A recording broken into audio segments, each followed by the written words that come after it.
Donc maintenant, on va étudier la somme des termes d'une suite arithmétique. Formule particulière, un petit peu délicate mais intéressante. Comment faire pour calculer la somme des termes d'une suite arithmétique? Donc pour avoir calculer la somme des termes d'une suite arithmétique, donc U et P sont des nombres entiers naturels avec P inférieur ou égal à N, R et Q sont des nombres réels. Donc notation, déjà comment on note une somme? Donc la somme des termes, donc U0 plus U1 plus etc. jusqu'à UN, ça se note par ce sigma minuscule qui symbolise la somme, où je mets en bas le rang du premier terme, donc je commence à ici 0, en haut le rang du dernier terme, donc N, et là les termes que je dois sommer. Donc là, UK, c'est-à-dire que je vais faire U0 plus U1 plus U2 plus U3 jusqu'à UN. Sigma, donc, est la lettre sigma majuscule de l'alphabet grec. Elle désigne une somme de termes qui varie selon un indice entier. C'est-à-dire que je vais aller de 1 en 1, avec comme point de départ la valeur qui est inscrite en dessous du sigma, comme point d'arrivée la valeur qui est inscrite au-dessus du sigma. La somme des... Commençons par une première propriété. La somme des n premiers entiers naturels non nuls est égale à la formule suivante. Donc la somme des premiers entiers naturels non nuls, qu'est-ce que c'est? Les entiers, c'est 1, 2, 3. Donc je vais en faire la somme jusqu'à par exemple n. 1 plus 2 plus 3 plus 4, etc. La formule, c'est n fois n plus 1 sur 2. Je vais essayer de vous expliquer d'où vient cette formule. Donc la démonstration qu'on peut faire est la démonstration suivante. Donc moi je vais faire la somme des premiers entiers consécutifs. Donc la somme des premiers entiers consécutifs c'est 1 plus 2 plus 3 plus etc. jusqu'à n.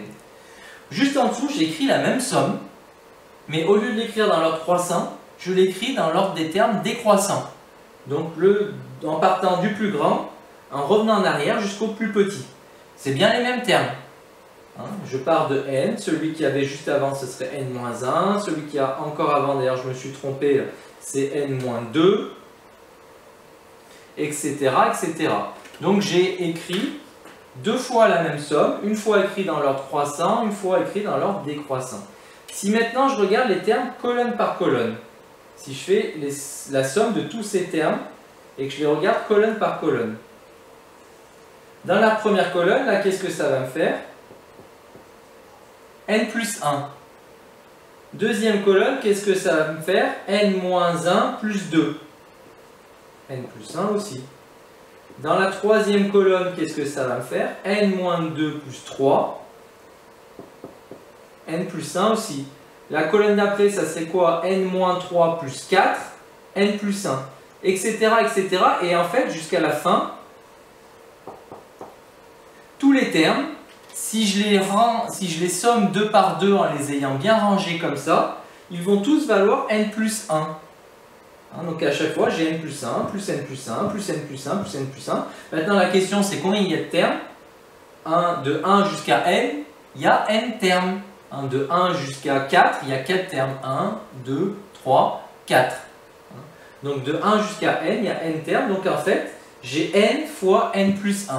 Donc quand j'additionne ces deux sommes, donc ces deux sommes, c'est-à-dire deux fois ma somme des entiers naturels consécutifs, c'est égal à n plus 1, n fois. Si je les regroupe bien, si je les regroupe intelligemment, ils valent tous n plus 1 et j'en ai n plus 1. Donc si je veux avoir ma somme toute seule, qu'est-ce qu'il me suffit de faire? De diviser par 2. Donc ma somme simple, vu que là je l'ai fait deux fois, j'ai additionné ces deux lignes, donc j'ai additionné deux fois la somme que je cherche à calculer, la somme des entiers naturels consécutifs, je l'ai additionnée deux fois. Si je la veux, quand j'ai deux fois une quantité, si je veux revenir à cette quantité de départ, je divise par 2, donc ça me fait n plus 1 fois n divisé par 2. D'accord? Et donc maintenant, je peux utiliser cette formule pour calculer par exemple la somme des 20 premiers entiers naturels. Ça fait 1 plus 2 plus etc. jusqu'à 20. J'applique ma formule. Combien il y a de termes? 20 fois 20 plus 1, 21 sur 2. 20 fois 21, ça doit peut-être nous faire du 420. 420 divisé par 2, ça doit faire 210. Sinon 20 divisé par 2, ça fait 10. 10 fois 21, ça fait 210. Cette formule-là, donc qui sert uniquement pour calculer la somme des entiers naturels consécutifs, elle va nous être utile pour déterminer la somme des termes d'une suite arithmétique. Maintenant, grâce à cette formule, on va aller un petit peu plus loin. Maintenant qu'on sait calculer la somme des entiers naturels consécutifs, on va pouvoir calculer la somme des termes d'une suite arithmétique. Donc, si on a affaire à une suite arithmétique de raison R et de premier terme U0, la somme des n plus 1 premiers termes de ma suite, c'est égal à donc sigma, ma somme, de k égale 0 à k égale 1, donc de U0 à UN, U0 plus U1 plus etc. jusqu'à UN. La formule, c'est n plus 1, facteur de U0, donc le premier terme, plus UN le dernier, divisé par 2. Alors on va voir que ça revient à faire en fait n plus 1, c'est le nombre de termes. Attention, de U0 à UN, j'ai n plus 1 terme. De 0 à 4, paradoxalement, vous avez 5 termes. Le 0, le 1, le 2, le 3, le 4. Donc faites attention, si on commence au terme de rang 0, de U0 jusqu'à UN, vous avez n plus 1 terme. Ça, c'est un piège. Et donc n plus 1, ça représente le nombre de termes. U0, c'est le premier. UN, c'est le dernier. Et on divise ça par 2.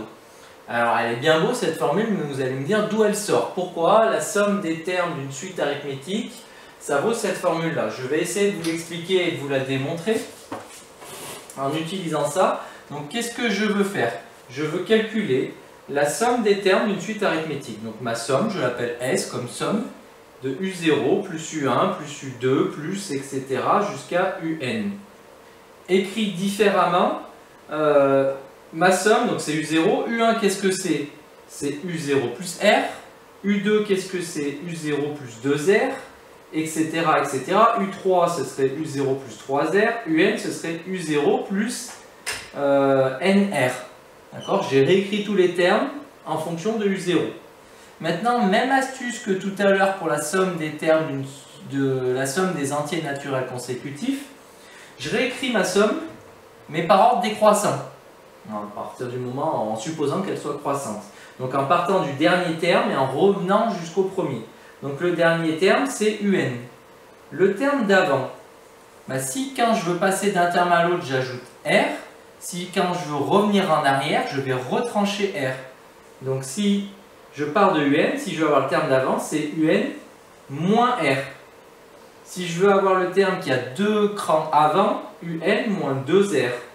Le terme qui aurait 3 rangs avant, UN moins 3R. Et donc le tout premier terme, U0, ce serait aussi UN moins NR. Et là, la même astuce que tout à l'heure, j'additionne ces deux sommes, donc je fais 2 fois ma somme, en les regroupant intelligemment colonne par colonne. Là, ça va faire U0 plus UN. Ici, qu'est-ce que ça va faire si je regroupe ces deux-là? U0 plus R plus UN moins R. Plus R moins R s'annule, qu'est-ce qui reste? U0 plus UN. Ici, même chose. U0 plus 2R plus UN moins 2R. 2R moins 2R s'annule, qu'est-ce qui reste? U0 et UN. Etc. etc. Et en fait, à chaque fois, ils vont s'annuler et il ne va rester que des U0 plus UN. Donc maintenant, comme tout à l'heure, la question, c'est combien il en reste? Là, quand j'ai fait ça, j'ai additionné 2 fois la somme. Ça me donne U0 plus UN. Mais combien de fois? Je suis parti de 0 jusqu'à UN. J'ai expliqué que de U0 à UN, j'ai N plus 1 termes. Donc ça, je dois le multiplier par N plus 1. Et du coup, si je veux avoir ma somme, là j'ai 2 fois ma somme. Si je veux retrouver ma somme, qu'est-ce que je fais? Je divise par 2. Et donc ma somme est égale à U0 plus UN fois N plus 1 divisé par 2. Parce qu'à chaque fois, j'écris ma somme, donc je répète l'idée générale, j'écris ma somme du premier au dernier en fonction de U0, du dernier au premier en fonction de UN, et je m'aperçois que tout se simplifie en les sommant colonne par colonne. U0 plus UN ici, U0 plus R plus UN moins R, donc ça s'annule, U0 plus UN, U0 plus UN, combien il y en a? N plus 1. Donc quand j'additionne ces deux, j'ai additionné deux fois la somme, ça me fait U0 plus UN fois N plus 1. Donc si je veux avoir la somme toute seule, je divise par 2, donc ça me fait U0 plus UN fois N plus 1, le tout divisé par 2. Voilà. Il existe aussi, sinon, si vous avez mal compris cette démonstration, je peux essayer de vous en faire une autre. Il existe une autre façon de démontrer ça. Donc, je pars de ce que je veux déterminer. Donc, je veux déterminer la somme des termes d'une suite arithmétique. Cette fois-ci, je vais tous les écrire par rapport à U0. Donc là, le premier U0, pas de souci. Le deuxième, U1, c'est U0 plus R. Le deuxième U2, c'est U0 plus 2R, etc. etc. jusqu'au dernier UN qui est U0 plus NR. Désolé, c'est peut-être pas très lisible, donc je vais essayer de faire un petit peu mieux quand même. Donc U0 plus 2R, ça c'est U2, plus etc. etc. Je serre mes trois petits points pour avoir plus de place pour écrire que UN, c'est U0 plus NR. Là déjà, qu'est-ce que je constate? J'ai des U0 qui reviennent à chaque fois. Donc la question c'est combien j'en ai? On a expliqué, autant de fois j'en ai autant qu'il y a de termes. De U0 à UN, je vous ai déjà expliqué qu'il y a N plus 1 termes. Donc j'ai N plus 1 fois U0. Et après, qu'est-ce que j'ai? J'ai des R qui reviennent. 1R, 2R, après j'aurais eu 3R, 4R, 5R, jusqu'à NR. Donc en fait, j'ai plus, on dit 1, plus 2, plus, etc., plus jusqu'à la fin, NR. D'accord, là j'ai en fait factorisé pour réécrire ma somme de manière plus simple. J'ai compté tous les U0, je vais en avoir N plus 1. J'ai compté tous les R, je vais en avoir 1, plus 2, plus 3, plus... Donc je vais avoir la somme des entiers consécutifs fois R. Or, la somme des entiers consécutifs, c'est la formule qu'on a démontrée juste avant. Donc je peux l'utiliser. La somme des entiers consécutifs, on a dit que ça valait, regardez, on remonte un petit cran, de 1 à n, c'est exactement ce que j'ai ici, ça vaut n fois n plus 1 sur 2. Donc plus n fois n plus 1 sur 2 fois r. Ma somme des entiers consécutifs, elle est égale à ça. Maintenant, qu'est-ce que je peux faire? Je peux mettre tout ça sur un seul et même dénominateur, donc tout mettre sur 2. Cette partie-là, elle est déjà sur 2. Ça, si je veux le mettre sur 2, je multiplie tout par 2. Donc, qu'est-ce que ça va me donner? Ça va me donner n plus 1 fois 2 U0.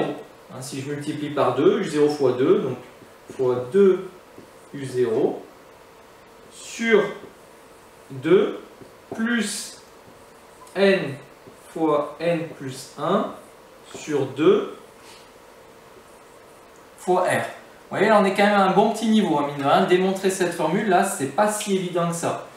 J'ai plus de place sur mon tableau, donc je reprends un petit peu plus haut et je continue mon calcul. Là, qu'est-ce que je constate? Je constate que je peux factoriser par n plus 1. Il est ici, il est ici. Donc ma somme, elle est égale à n plus 1. Facteur de quoi? Facteur de 2 U0 ici, plus n fois r ici. Le tout sur 2. Voilà, je vais mettre le tout sur 2 ou je vais mettre le sur 2 que ici. Là, c'est pour se rapprocher de la formule finale. Je le mets que ici. Ensuite, petite astuce, je continue mon calcul. Petite astuce, toute bête. 2 U0, c'est U0 plus U0. Donc ma somme, là, qu'est-ce qu'elle vaut? Le n plus 1 qui est devant, je ne le touche pas. 2 U0, je vais simplement écrire que c'est U0 plus U0 plus NR. Voilà, j'ai rien fait d'extraordinaire, mais vous allez comprendre tout de suite après pourquoi j'ai fait ça. Parce que maintenant, U0 plus NR, je sais que d'après la formule explicite d'une suite arithmétique, c'est égal à UN. Donc en fait, ma somme, je peux dire que c'est n plus 1 fois u0 plus un pardon, sur 2. Et là, c'est la formule qu'on souhaite, enfin, c'est la formule nécessaire, plutôt d'une façon plus simple, c'est la formule qui permet de calculer la somme des termes d'une suite arithmétique. N plus 1, le nombre de termes, fois u0 le premier, plus un le dernier, le tout divisé par 2. Et donc je peux utiliser cette formule ensuite pour calculer, par exemple, une somme de termes. Alors là, il n'y a pas d'exemple simple dans le cours, donc je vais vous en faire un pour voir comment ça marche. Imaginez que vous avez une suite avec u0 qui vaut 4, suite arithmétique, donc r qui vaut 2, et je vous demande de calculer la somme des 11 premiers termes. Alors, il y a un petit piège, la somme des 11 premiers termes, je pourrais l'appeler S11, elle est donc égale à u0 plus, jusqu'à combien? Les 11 premiers termes, ça va jusqu'à u10, si je commence à u0, donc jusqu'à u10. Dans la formule, j'ai besoin du premier, u0 je l'ai, et j'ai aussi besoin du dernier. Donc, il faut que je calcule u10, qui est égal, je vous le rappelle, à u0 plus n fois r, c'est-à-dire 4 plus 2 fois 10, c'est-à-dire 24. Et donc maintenant, je peux calculer S11 en utilisant ma formule. N plus 1, c'est-à-dire le nombre de termes. Donc 10 plus 1, il y a 11 termes. Fois le premier U0, qui vaut 4. Plus le dernier U10, qui vaut 24. Le tout divisé par 2. Donc ça, qu'est-ce que ça va me donner? 4 et 24, ça doit faire 28. 28 divisé par 2, ça doit faire 14. Et 14 fois 11, ça doit faire 151, si je ne me trompe pas.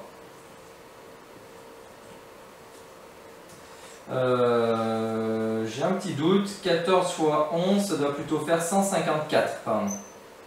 14 fois 10, 140. Une fois de plus 14, 154. Donc voilà la somme des 11 premiers termes de cette suite arithmétique-là, grâce à cette formule, qui nous permet de gagner du temps plutôt que de faire U0 plus U1 plus U2 plus etc. Jusqu'à U10. Maintenant, dernier cas, si jamais, au lieu d'avoir la chance d'avoir une somme de termes qui commence à U0, je commence à UP, l'idée sera la même. Il faudra que je détermine le nombre de termes, sauf que le nombre de termes de UP à UN, ce sera n moins p plus 1. Exemple, combien il y a de termes entre 8 et 5, entre U8 et U5? Regardez, U8 et U5, il y a U5, U6, U7 et U8. Il y a 4 termes. Comment je fais pour trouver ce 4? Je fais 8 moins 5 plus 1. L'écart entre les deux, mais je rajoute 1 parce qu'il faut bien que je compte tous les termes, y compris le premier. Donc c'est le nombre de termes n moins p, l'écart entre les deux, plus 1 pour avoir le nombre de termes, fois le premier up, plus le dernier un, divisé par 2. Vous voyez qu'en fait c'est cette formule-là. Et cette formule-là, mais appliquée dans ce contexte-là, le facteur n moins p plus 1 correspond au nombre de termes dans la somme. Un exemple, si la suite un est arithmétique telle que u3 égale 3 et u9 égale 15, et que je veux calculer la somme des termes de u3 à u9, combien il y a de termes de U3 à U9? Regardez, utilisez vos mains au pire. U3, U4, U5, U6, U7, U8, U9. Il y a 7 termes. Comment je fais pour retrouver ce 7? 9 moins 3, l'écart entre les deux, plus 1, fois le premier U3, qui vaut 3, plus le dernier U9, qui vaut 15, sur 2.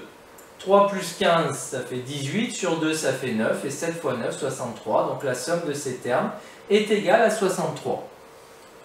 Donc voilà, si vous voulez, s'il y a une formule à retenir pour faire la somme des termes d'une suite arithmétique, à mon avis, ce serait celle-ci. Parce que celle-ci, elle est valable à tous les coups. Il faut bien se demander quel est le premier terme, quel est le dernier que très souvent vous devrez calculer s'il n'est pas donné, et ensuite le piège, c'est quel est le nombre de termes. Et attention, en général, le nombre de termes, ce n'est pas uniquement la différence entre le premier et le dernier, c'est la différence entre le premier et le dernier auquel j'ajoute 1 pour bien tenir compte et compter tous les termes. Voilà, j'espère avoir été clair sur cette partie-là, cette formule-là qui n'est pas évidente.